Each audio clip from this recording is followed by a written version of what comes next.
Senator from Kansas. Mr. President, over the last few weeks, I've been back home, and many people were finishing up wheat harvest. Absolutely one of the joys of the entire year when a year's work of hard work comes to fruition.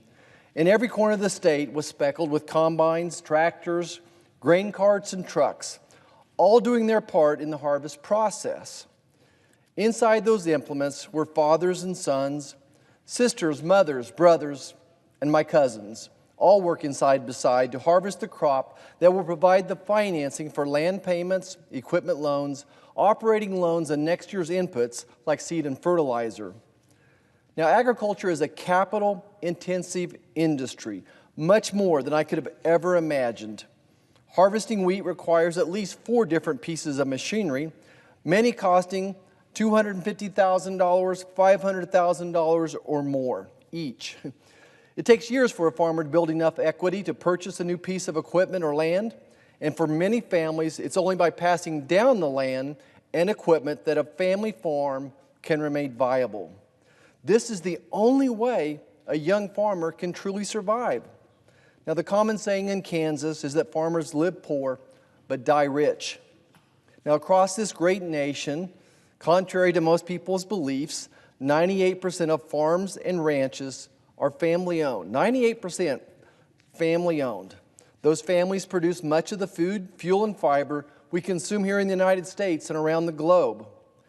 These family farms, many in their 4th, like mine, 5th generation, and even 6th and 7th generation farms and ranches are out there now. They endure turbulent weather, inconsistent market conditions, and tight labor markets.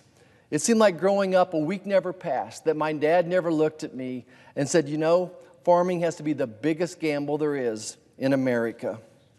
In 2017, Republican-led government passed the Tax Cuts and Jobs Act, which provided sweeping tax changes to encourage private entrepreneurship and economic growth.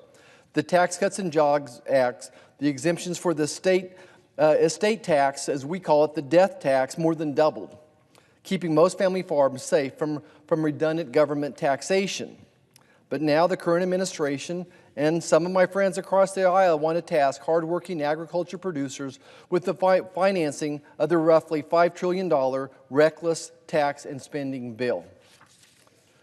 I think President Eisenhower, or Ike as we call him, a fellow Kansan, hit the nail on the head when he said, and I quote, "You know, farming looks mighty easy when your plow is a pencil and you're 1,000 miles from the cornfield," end quotes. First, they proposed not only eliminating stepped-up basis on realized property, but also on unrealized assets at the time of the owner's death. Their proposal would tax unrealized capital gains over $1 million at ordinary income tax rates, which would be levied at the top marginal rate at 39.6%. That means the next generation inheriting land and equipment would have to pay taxes on the increase in value, even if the property is never sold. Secondly, the administration's proposed lowering the exemption to the death tax from $11.7 million under the Tax Cuts and Jobs Act to $3.5 million per person and increasing the top tax rate from 40 to 45%. Consequently, a family farm commonly would have to sell off 1/3 of their land to keep going from generation to generation. And the buyers, unfortunately, will be large corporations or foreign entities. According to a report published by Texas A&M's Agriculture, Food, and Policy Center, under current law, only 2 of their 94 representative farms would be impacted by an event triggering a generational transfer of property. 2 out of 94. To contrast this, up to 98% of their representative farms would see how higher tax burdens if certain parts of the administration's plan were enacted. From 1997 to 2020 in Kansas, cropland values raised 220%. In some parts of the United States, they've increased over 500%. If there was a 20% capital gains tax on those valuation increases, the average Kansas farmer would have to have a new tax obligation of nearly $250,000. These numbers are simply unbearable.